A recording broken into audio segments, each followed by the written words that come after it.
अभी जो हमारे साथ हमारे सहयोगी कांग्रेस पार्टी के यहाँ पर जो महापौर हैं सुरेंद्र चौहान और जो विधायक हैं शिमला शहर के, उन्होंने काफी डिटेल में जो है ये बात रखी है कि ये जो इंडिया गठबंधन ये किन मुद्दों को लेकर जो है इस बार देश में प्रदेश में जो है वो चुनाव लोकसभा का, और ये आप सबको मालूम है कि देश के अंदर जो सेकुलर डेमोक्रेटिक और इस देश के लोकतंत्र और संविधान की रक्षा को लेकर करीब इस देश के अंदर हो रहा है, ये एक विशेष परिस्थिति में हो रहा है। जिस प्रकार से हमने पूर्व में भी जो इंडिया अलायंस के सभी गठबंधन के अंदर जो घटक दल है, इन्होंने राज्य के स्तर पर और अन्य स्तर पर जो प्रेस वार्ताएं की है, अपनी बात रखी है। क्योंकि देश के अंदर ये जो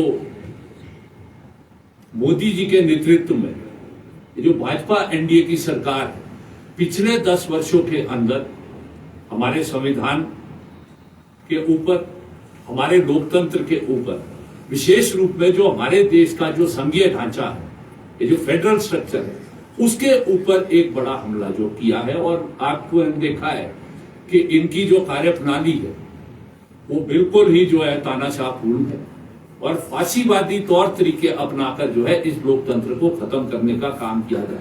आपने देखा कि देश के अंदर जो चुनी हुई सरकारें हैं उनको डिस्टेबलाइज करने के लिए धन बल और सत्ता बल का दुरुपयोग किया जा रहा है। हमारे जो चुने हुए 2 मुख्यमंत्री हैं, अरविंद केजरीवाल दिल्ली के मुख्यमंत्री, हेमंत सोरेन जो झारखंड के मुख्यमंत्री, उनको जेल के अंदर डाला गया। हिमाचल प्रदेश के अंदर जिस तरीके से लोकतंत्र के ऊपर, जनता के जनमत के ऊपर जो हमला किया गया है, ये जो 6 विधायक के लिए खरीद फरोख्त की है, मैं समझता हूं ये हिमाचल प्रदेश के इतिहास में ये सबसे बड़ी काली घटना है। जिस तरीके से ये 6 विधायकों को खरीद कर भाजपा ने धन बल और सत्ता बल का दुरुपयोग करते हुए जो सरकार जिसके पास 40 सीट जो है जनता ने जनमत में दी थी भाजपा को हराकर, उसको डिस्टेबलाइज करने का काम किया। मैं समझता हूं ये लोकतंत्र के ऊपर बड़ा हमला है। इन्हीं बातों को लेकर आज जो है ये इंडिया अलायंस जो है इस चुनाव में जो है वो उतरा है। और हम देश और प्रदेश की जनता से अपील कर रहे हैं कि ये जो भाजपा की देश को विभाजित करने की राजनीति है, ये जो सांप्रदायिकता की राजनीति है, देश को धर्म के नाम पर, जात के नाम पर बांटने की राजनीति है, और देश के अंदर ये जो नीतियां लागू की जा रही, क्योंकि देश के अंदर आपको मालूम है ये कॉर्पोरेट और कम्युनल का नेक्सस जो है वो राज कर रहा है। एक तरफ से सांप्रदायिकता की राजनीति है भाजपा की, दूसरी तरफ से जो है जो नव उदारवाद की नीतियां हैं, जिसके चलते देश के अंदर जो हरीश जी ने भी कहा है कि व्यापक बेरोजगारी बढ़ी है, महंगाई बढ़ी है, कृषि का संकट बढ़ा है। आज जो वर्किंग क्लास है, मजदूर है, कर्मचारी है, उसके जो हक है उनके ऊपर हमला जो है इस भाजपा की सरकार की जो नीतियां लागू की गई है 10 साल में, वो हमला किया है। यहां पर आपने देखा ये जो ओपीएस देश के अंदर जब वाजपेयी जी का शासन आया था 2004 के अंदर, उन्होंने जो है ये जो पुरानी जो पेंशन योजना थी उसको खत्म करके नई पेंशन योजना लाई थी। मैं धन्यवाद करता हूं प्रदेश की जो सरकार है सुखविंदर सिंह सुक्खू जी की, जिन्होंने ओपीएस को बहाल किया। और अभी यदि भाजपा यहां पर पुनः जो है देश के अंदर आएगी तो ये जो है पूरे तरीके से इस ओपीएस को खत्म करेगी। जिस तरीके से त्रिपुरा के अंदर 2018 में जब भाजपा आई तो पहला काम उन्होंने फर्स्ट कैबिनेट में किया, वहां पर ओपीएस को खत्म किया।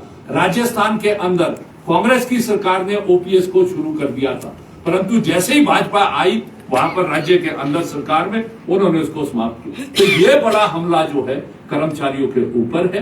तो हम अभी कर्मचारियों से अपील कर रहे कि खुले तौर पर जो है ये जो भाजपा की नीति है इसके विरोध में जो है मतदान करें। उसी तरीके से जैसा हरीश जी ने अभी कहा कि एक बड़ा हमला, हमारी तो आर्थिकी, प्रदेश के अंदर रोजगार का मुख्य साधन क्या है, वो कृषि और बागवानी।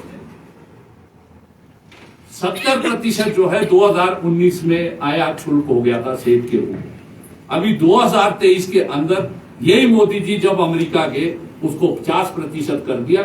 और इस बार हिमाचल प्रदेश में 1,88,00,000 पेटी सेब की हुई थी, फसल कम थी। 2 करोड़ से ज्यादा सेब जो है आयात हो गया है। 44 देशों से सेब आयात होता है। जैसा हरीश जी ने कहा, ये जो अफगानिस्तान के रास्ते, ये जो ईरान और टर्की का जो सेब है, वो अभी 48 रुपए किलो जो है वो दिल्ली के अंदर खुलेआम बिक रहा है। सरकार कह रही है कि हमने मिनिमम इंपोर्ट प्राइस जो है तय कर दिया, वो जो है 50 रुपए, परंतु 48 रुपए खुले तौर पे जो है बिक रहे।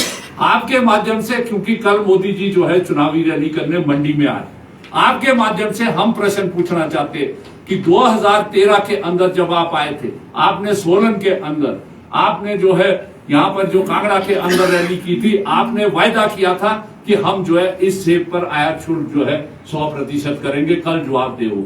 आपने कहा था कि यहाँ पर जो है हमारे फ्रूट और जो वेजिटेबल्स है, टमाटर है, इसकी प्रोसेसिंग की हम इंडस्ट्री लगाएंगे। वो जवाब दे कल यहाँ पर मंडी की रैली से, क्योंकि आज वो वोट मांगने आ रहे हैं हिमाचल प्रदेश की जनता से। वो जवाब दे कि कितनी फूड प्रोसेसिंग की इंडस्ट्री जो है उन्होंने लगाई है। उन्होंने कहा था कि हम जो है सेब के लिए मिनिमम सपोर्ट प्राइस, सेब और जो दूसरी फसलें हिमाचल प्रदेश और देश के अंदर, उसके लिए मिनिमम सपोर्ट प्राइस जो है वो स्वामीनाथन कमीशन की रिकमेंडेशन के हिसाब से जो C2+50% है वो हम करेंगे। क्यों आज नहीं किया? आज जो किसान ने आंदोलन किया अपनी मांग को लेकर, 3 कृषि कानून को लेकर, 1 साल से ज्यादा जो है वो किसान ने आंदोलन किया, दिल्ली के बॉर्डर पर बैठा रहा, और 800 से ज्यादा किसान जो है शहीद हुआ है। क्या मोदी जी का जवाब देंगे कि क्यों जो है इस तरीके से ये काम कर रहे? तो इसलिए ये इंडी जो अलायंस है, जो हमारा यहाँ पर पूरे देश के स्तर पर और प्रदेश के स्तर पर हुआ है, ये जो पिछले 10 वर्षों में भाजपा की जो ये महंगाई बढ़ाने वाली नीतियां हैं, ये जो बेरोजगारी पैदा करने वाली नीतियां, ये जो देश के अंदर, जो प्रदेश के अंदर कृषि का संकट और रोजी रोटी का संकट जो खड़ा कर दिया, जिसके चलते लाखों किसानों ने जो है पिछले 10 वर्षों के अंदर 1,04,000 से ज्यादा किसानों ने आत्महत्या की है। और आज भाजपा क्या नैरेटिव सेट कर रही है कि मोदी है तो मुमकिन है। मोदी का परिवार ही जो है इस देश को, मोदी जी थोड़ी शिमला से चुनाव लड़, शिमला से तो सुरेश कश्यप भाजपा चुनाव लड़ रही है। और सुरेश कश्यप जो 5 साल में, हमने तो शिमला शहर में कहीं नहीं देखे, ऐसे घूमते फिरते कहीं देखे होंगे, लोगों के बीच कहीं नहीं। हम चुनाव प्रचार के अंदर उनको जवाब देना चाहिए था कि 5 साल